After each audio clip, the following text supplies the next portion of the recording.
Mental well-being has to be prioritized. Otherwise, there are cases of breakdown and burnouts. So that was the craziest excuse I've ever heard for not showing up for something. All our investors reinvested. We got new investors on our cap table. That was really a moment of pride. And Many congratulations for that. thank you. People need their downtime. And we support that with a very healthy policy on facilitating personal time off. I'm sure there are a lot of people who will be thinking not too many times a day. Hi, bye. Thank you.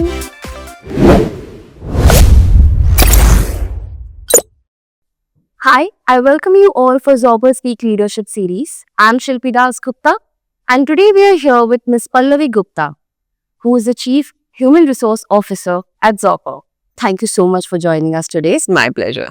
So, I always remember this quote that goes about that management is all about persuading people to do the things, while inspiring leaders are always someone who create the aspiration for people to motivate and do things. Now, that was someone I remember back in college. I don't remember the leader's name, but it's always about inspiring people, right? And you literally inspire so many of us.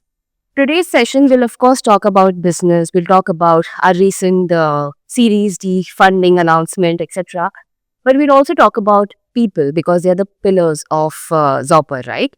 So, with that, Pallavi, what has been the mantra for you at Zopper, and how did you go about starting your career here or HR in general?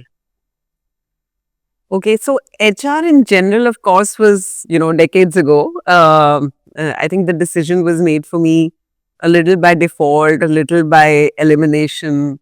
I was doing my BCom honors from SRCC and, on track to think, okay, I want to do CA, etc. Right. And during that course of time, I realized that numbers, while very important, is not my mojo.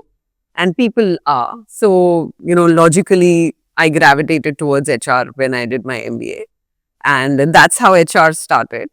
And looking back, I think that was the best decision I ever made because I love what I do, and I love the opportunity to create a difference, in micro moments in people's lives as part of the HR team, as part of either leading HR or just as an HR professional. When you're able to positively create an impact on, and it doesn't have to be very big things, but it could be very small things like somebody who's struggling and just facilitating a feedback session with the manager, or ensuring that there's a fair system of appraisal, and many small things like that, which just make Zopper a better workplace. That is what gives me my aha moment of mojo, as you can say.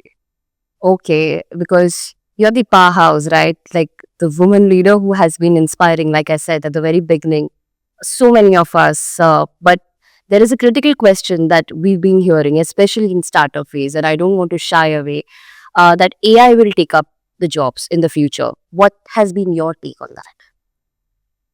See, I believe that, AI is like the next revolution that's come. And many years ago, it was internet. So there will continue to be evolution at the workplace. There will continue to be evolution of things that come in, which will, and, like they say, change is the only constant. So this change will lead to necessary modifications that we need to make in terms of the kind of workforce that we have or the kind of skilling that is needed. So say, for example, some very low, I shouldn't say low, but some jobs which are repetitive in nature, which can be, taken over by AI, might become completely redundant. In other cases, AI might be a great asset to do the job better. So to say that will it replace all jobs, I think it's like just making it sound scarier than it is, because the human factor will always be needed. There is a level of intuitiveness and intelligence and empathy that human beings bring to the table. Some jobs might be taken away, but there will be new jobs that will emerge. And that's the way, life goes on. And I don't think we need to suddenly get very scared. We just need to be equipped and prepared and upskill ourselves for the future and the new future and what it holds for us. Well, that's a hook. The new future is here to stay, right? Yeah. one last question before we move to the rapid fire round Okay. is that mental well-being is important, and we live in really stressing times, right? Of course, we had COVID, but we are far away from that. How is it important for you? I mean, rather, let me put it that way. Why mental well-being is important, especially at workplace? See, I would say mental well-being is extremely important, and I wouldn't say especially at the workplace, but in as a whole in life, because uh, see, there was a time where life was much simpler, and um, there weren't so many challenges and issues coming up, right? Because it was just easier um, to be. Now we have many distractions, many pressures, right from the stress of choosing the right movie or the right series on Netflix to binge watch on to, deciding, oh my God, there are so many options of what to wear. People are constantly stressed. So I think mental well-being has to be prioritized. Otherwise, there are cases of breakdown and burnouts. And as an organization also, we are extremely cognizant of the fact that people need their downtime, and we support that with a very healthy policy on being facilitating personal time off. We try and give block weekends wherever possible so that people can spend time with their family, rejuvenate themselves, and come back fresh. And we're also exploring the possibility of offering there are many facilitators out there and organizations which help on this account.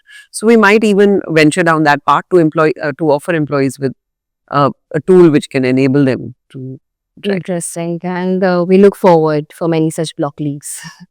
Now, before we end this show, we usually have a quick round of rapid fire. Now, these questions are pretty interesting because it kind of resonates with what you do. Okay. So, I'll quickly start. You don't have much time. Okay. So, I just wanted to start. What has been the funniest excuse you have heard for missing a meeting? So, I'll tell you the funniest reason for missing a training. So, I had a team member who didn't show up for training one day.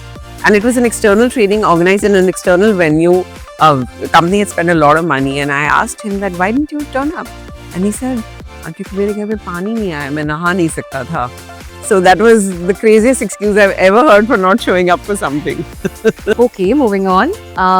What has been your favorite moment at Zopper? Okay, I think the most exciting moment was when I got the news from Mayank that our Series D funding came through. It was a very, very proud moment.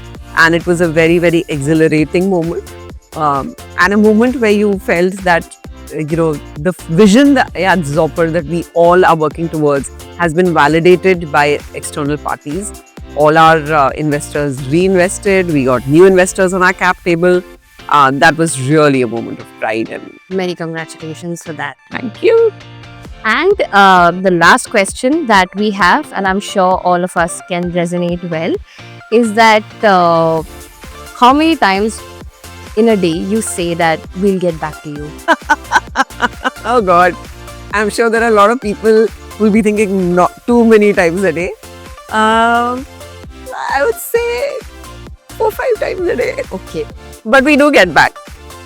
Okay, with that, thank you so much, Pallavi. It has been really an interesting session, and I'm sure even our readers and listeners will be really happy and hope the inspiring ones join us for our growth and momentum too. Thank you. It was my pleasure to be here. Thank you.